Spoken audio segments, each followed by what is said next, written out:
విరామం తర్వాత ధర్మ సందేహాలు కార్యక్రమానికి తిరిగి స్వాగతం. మరో ఉత్తరం చూద్దామండి. తప్పకుండా.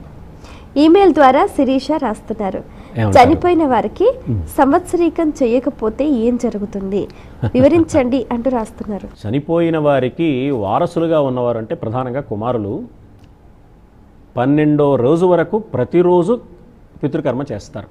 తల్లి కానీ తండ్రి కానీ, తండ్రికి చేసేది తల్లికి చేసేదని కూడా పితృకర్మే అంటారు. పితృ అంటే తల్లి తండ్రి ఇద్దరు వస్తారు. పితృశబ్దంలో మాతాపితరులు ఇద్దరు ఉన్నారు.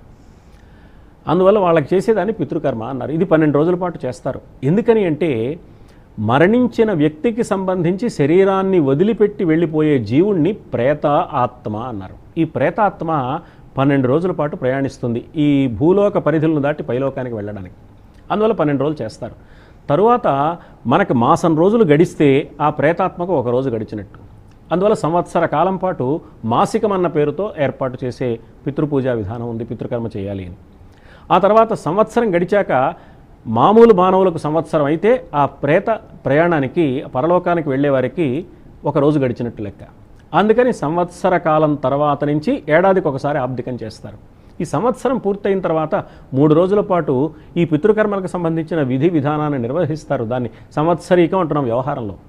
కానీ యథార్థంగా దాని పేరు ఏమిటంటే సంవత్సర విమోకము. అంటే సంవత్సరం అయిన తర్వాత ఈ పితృకర్మలకు సంబంధించి వీరికి ఏ సూతకం అయితే ఉందో, అర్చనలు చేయడానికి వీలు లేదు, మరొక శుభకార్యాలు చేయడానికి అవకాశం లేదు అన్న స్థితి నుంచి వీరికి విడుదల లభిస్తుంది. అక్కడి నుంచి ఇక శుభకార్యాలకు వీరు అర్హులవుతారు, నూతన యజ్ఞోపవీతాన్ని ధరిస్తారు. ఇది ఒక అంశం. రెండో అంశం విమోకం ఎవరికి అంటే ఆ పితృలోకాల్లో ప్రయాణించే వారికి కూడా. ఇక నుంచి సంవత్సర కాలానికి ఒక రోజు చొప్పున వారి ప్రయాణం సాగుతుంది కాబట్టి వారికి కూడా శుభప్రదమైన స్థితిగతులు వస్తాయని. అవి రావాలి అంటే మనకు రావాలన్నా వారికి రావాలన్నా కూడా ఈ సంవత్సరీకాలు అనేవి నిర్వహించడం అనేది మంచి విధానం.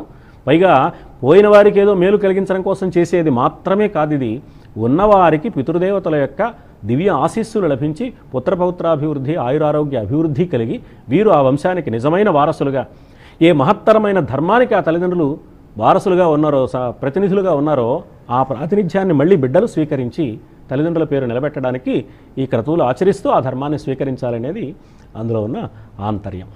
ఆ ఉద్దేశంతో చేయవలసిన అవసరం ఉంది.